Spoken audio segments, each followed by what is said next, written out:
तो हेलो दोस्तों, कैसे हो आप सब। I hope you all are doing great.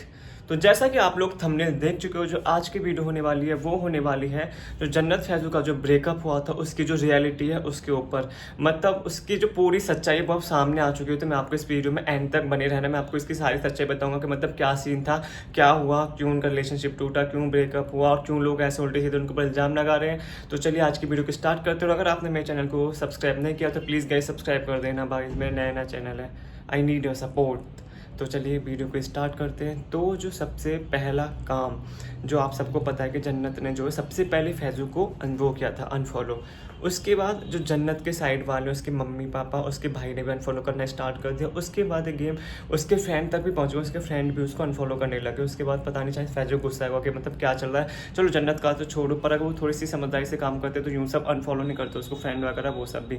तो फिर फैजू ने भी उन सबको अनफॉलो कर दिया। चलो यहाँ तक तो इक्वल था। बट उसके बाद जो न्यूज़ बाहर आ रही थी, सबसे पहली चीज़ जो न्यूज़ बाहर आई थी कि यह आया था कि जो फैजू उसने जन्नत को क्या किया है, चीट किया है। वो मतलब ऐसे निकल के आ रहा था कि जो उसकी शादी है वो पहले से ही तय हो चुकी है, तो वो जन्नत के साथ टाइम पास क्यों कर रहा था, वो उसे झूठा दिलासा क्यों दे रहा था। क्योंकि जन्नत की फैमिली वालों को अभी तक कुछ नहीं पता था, सिर्फ ये था कि मतलब वो फ्रेंड है और जो भी है, पर उनको ये नहीं पता था कि फैजू की शादी पहले ही उसकी मौसी की लड़की के साथ फिक्स हो चुकी है। वरना वो कभी भी उनको इतना क्लोज है, इतना उन्हें तो लग रहा था कि नहीं है, क्या पता शायद इनका फ्यूचर हो आगे, इसलिए वो इन दोनों को जेल होने इतना दे रहे थे। पर उन्हें क्या पता था कि फैजू की शादी पहले से फिक्स हो चुकी है उसकी मौसी की लड़की के साथ। जब उन्हें ये बात पता चली तो सब कुछ बिखर गया, मतलब उनके जो सपने थे, उन्होंने लगा कि उन्होंने फैजू को एटलीस्ट बताना चाहिए था, उन्हें कुछ गलत फहमी हो रही थी मतलब वहाँ पर। और जो दूसरी बात वो आ रही है कि जो फैजू के पेरेंट्स थे उनको जन्नत बिल्कुल भी पसंद नहीं है, क्योंकि उन्हें चाहिए एक संस्कारी लड़की, उन्हें मॉडर्न लड़की नहीं चाहिए। मतलब जैसा कि आपको पता है कि इंडस्ट्री में मतलब अगर आपको पार्टी वगैरह में जाना है तो आप वहाँ पे साड़ी या बुरखा वगैरह पहन के नहीं जा सकते। वहाँ पे आपको जैसे और सब पहन के आते हैं वैसे कपड़े पहन कर ही जाना पड़ेगा।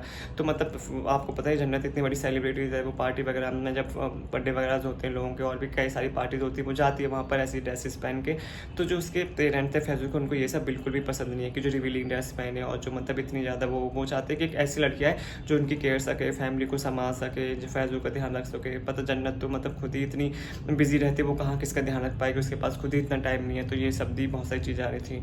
उसके बाद ये भी आ रहा था कि मतलब तो जन्नत की मम्मी, उन्हें बिल्कुल भी ये सब पसंद नहीं आया। उन्होंने फिर जन्नत को बोला कि तुमने क्यों फैजू को चीट, मतलब फैजू को बोला कि क्यों जन्नत को चीट किया, तुमने उसकी ज़िंदगी बर्बाद करी, इसलिए उन सब ने उसको अनफॉलो कर दिया। तो आप लोग पता ना, मुझे इसमें समझ नहीं आ रही कि मतलब अभी तक उन दोनों की तरफ से कुछ भी जो है वो कन्फर्मेशन नहीं आई। ये जो वो है उनकी फ्रेंड्स वगैरह ये सब, इन सब से ही वो आ रहा है कि मतलब चलो कोई बात नहीं। उसके बाद जन्नत ने भी लिखा था कि चलो जो हो गया उसको जाने दो और आगे की ज़िंदगी एक नए सिरे से स्टार्ट करते। तो लोग इससे भी थोड़ा आइडिया लगा रहे कि हाँ सही में कुछ हुआ है उनके बीच में, ख़त्म हो चुका है और वो दोनों मूव ऑन कर चुके हैं। तो उनके बीच में भी फ्रेंडशिप थी या रिलेशनशिप था, अभी ये सामने बाहर निकल कर नहीं आ रहा, क्योंकि उन दोनों ने बिल्कुल क्लियर कुछ नहीं बताया अभी। पर हाँ उसके बाद से बहुत ज़्यादा वो अकेले अकेले सैड सैड लग रहे। उसके बाद आपने देखा होगा फैजू को लाफ्टर शेफ ने भी, जब वो मतलब एक बार तो रो ही गया था, और जब दूसरी बार जब वो उसके फाइनल वाला चल रहा था कि फाइनल में कौन कौन जाएगा, उस वाले एपिसोड में जब जज ने पूछा कि तुम यहाँ पर हो नहीं, मुझे लग नहीं रहा कि तुम लोग, तुम्हारा शरीर यहाँ पर, तुम्हारा दिमाग कहीं और है, तुम्हारी बॉडी यहाँ पर है, तुम काम करो, बट जो तुम्हारा आइडियाज़ वगैरह जो तुम्हारी प्लेटिंग पे वो जो पहले दिखाते थे तुम, वो नहीं दिख रहा। तो उसने बताया कि सर जो मेरी पर्सनल लाइफ है उसमें कुछ चीज़ें दिक्कतें चल रही हैं, तो वो मुझे अफेक्ट कर रही हैं पर्सनली, तो उसकी वजह से वो उस पर ध्यान नहीं दे पा रहा था। तो सर ने बोला कोई बात नहीं बेटा, जो बाहर की चीज़ को बाहर रखो और अभी तुम यहाँ पर हो तो यहाँ पे ध्यान दो। ये बहुत अच्छी चीज़ बोली। हाँ आपको प्राइवेट और पर्सनल लाइफ को अपनी को अलग अलग रखना चाहिए। तो सैफ ने उसे समझाया, उसके बाद बोला और अब फैजू फाइनल में ही पहुंच चुका है। तो आप लोग बताना कौन कौन बहुत ज़्यादा खुश है कि जो फैजू वो फाइनल में चला गया, कौन कौन चाहता है कि वो जीते।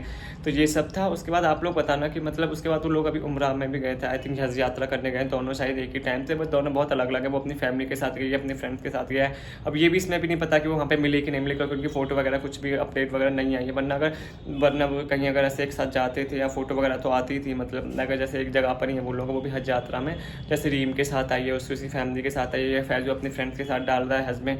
तो मतलब ये सारी चीज़ें बाहर निकल के आ रही हैं। तो आप लोग बताना आपको वीडियो कैसी लगी। अगर वीडियो अच्छी लगी चैनल को लाइक करें, शेयर करें, सब्सक्राइब करें। Thank you so much.